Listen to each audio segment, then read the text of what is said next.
Is celebrating those that continue to make contributions in one way or another.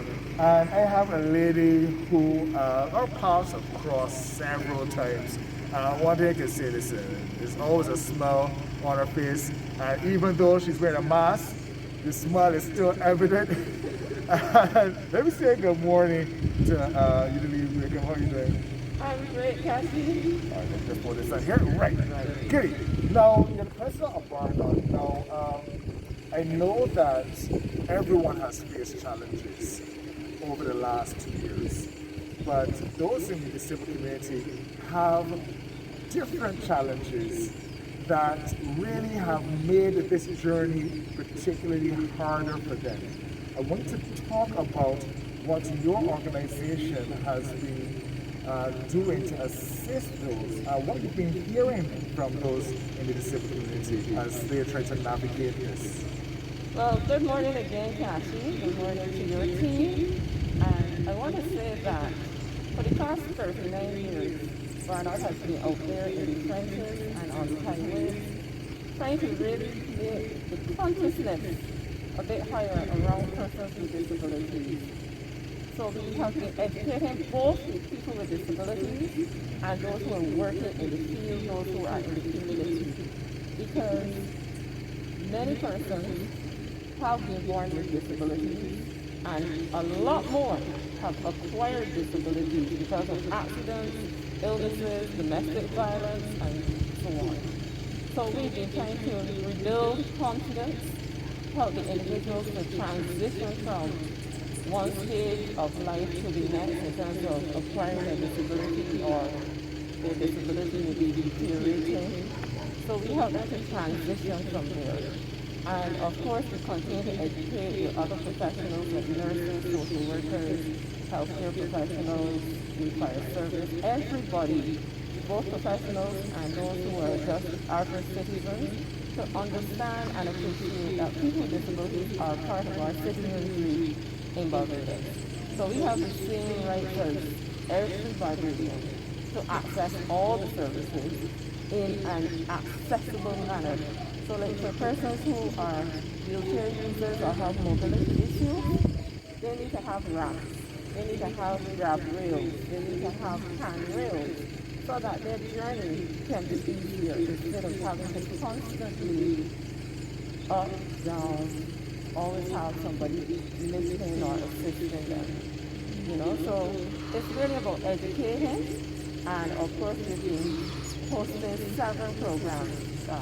Next week, as a matter of fact, we will be starting our movement program where we be getting fit, Cassie. So and she says getting fit, and she's raising her hand, and are you ready to start this thing? I'm ready, Cassie, I'm ready.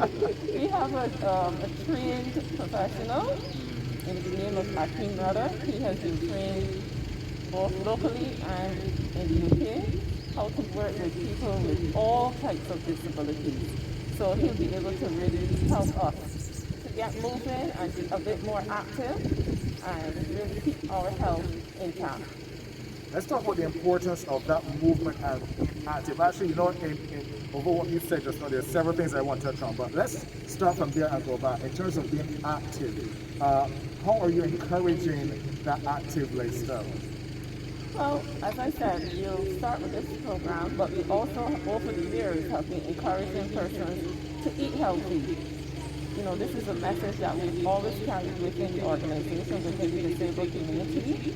And even though it may be financially challenging, sometimes to purchase all the necessary ingredients and food groups and so on, we still encourage people to try to be as healthy as possible because your life depends on it. And the other thing would be like those who need physiotherapy. We try to get them involved in physiotherapy. Sometimes they may not have the finances to do it, and they may not be on the 3A list. So therefore, we try to encourage them to do some, you know, simple exercises that they can do at home to help keep the movement, keep their limbs in a very supple and active way. All right. Now, another part of being active is just simply being mobile. But being mobile is not as easy as you no. may think, you know. You had the walk a mile in my shoes walk, which we had for, what was it, like 2 or 3 years? Yeah, 3 years, and then COVID came in. Yeah, yeah. And what I liked about it is that you encourage participants, some of them to walk blindfolded, some of them were in wheelchairs, and they realized how difficult it was to navigate the streets of Barbados. You have the potholes, you have the poles in the middle of the sidewalk, and you mentioned earlier about having ramps, but not just having ramps, but having ramps that you can use, because sometimes the gradient is so high. Correct. Or you go to the top of a ramp and the door pulls open. You know? Do you have conversations with different organizations? I don't know, engineers and the construction industry ministries. Are you having these discussions in terms of perhaps having codes put in place, building codes, and codes for the roads? Yes, we have always been encouraging the professionals like the engineers, the architects, all those individuals who are involved in constructing not just homes, but commercial buildings and the road rehabilitation program. So we've been always having conversations with these individuals, as well as people with disabilities, to advocate, because we have a role to play in helping them to understand how best to do it to meet our needs. And this is so critical to our movement, our independence. So it's really essential that everybody understands we all have a role to play. We use that slogan with tourism.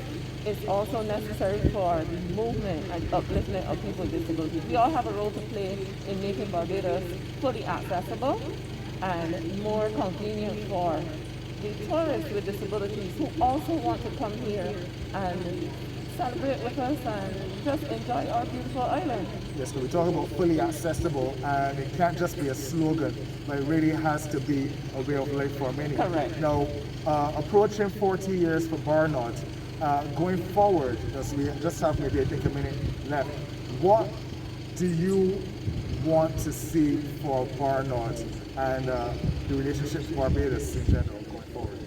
Well, Ashby, there are over 10,000 people with disabilities living in Barbados. When this 2022 census is completed, I believe there will be more citizens with disabilities on that, in that census completed. So I would want, one, for more persons with disabilities to get involved with the organization so that they can add their voice to the advocacy, they can help with the education of the public, and of course the political directorate, so that we can see the type of changes that we're asking for. Secondly, I would like to see legislation, the anti-discriminatory legislation, to support people with disabilities. And the same way we were able to have the legislation change around the parking spaces, because now you can legally be fined $500 for parking in a space. We need to have that comprehensive legislation so that persons with disabilities, as we like to say, can talk about having our rights being respected in a stronger way. You know, so it's really about the persons with disabilities stepping up, and of course, the parents and the siblings, they need to play a bigger role, you know, participate and involve the disabled in the family life, as well as taking them out, let them be part of the social scenery of Barbados. Well, you know, that is very important, and I really admire those that step out and try to agitate for the change. That really, it shouldn't be a fight, but as we continue that fight, you know, we do this hand in hand. Well, figuratively, no, okay, no, we can't. Yes. Eudalee, thank you very much. But actually, I want to say thank you to you as an individual and as a professional, and I also want to say a very huge, I cannot say huge or enormous or gigantic to Starcom, because they have always been there supporting Carson Small from the beginning, Yes. and by extension, you know, continue to support people with disabilities in this country. So I have to say thank you to the management and staff of Starcom, because we truly appreciate your allowing us to have a voice, a stronger voice in the community. Well, you are one of the voices of Barbados. One more stop, no, 2 more stops we have, but Eudalee, thank you very much. I know it's time for the sky watch, but I can tell you it looked cloudy. But I guess Michelle has more information. Back to you, Maurice.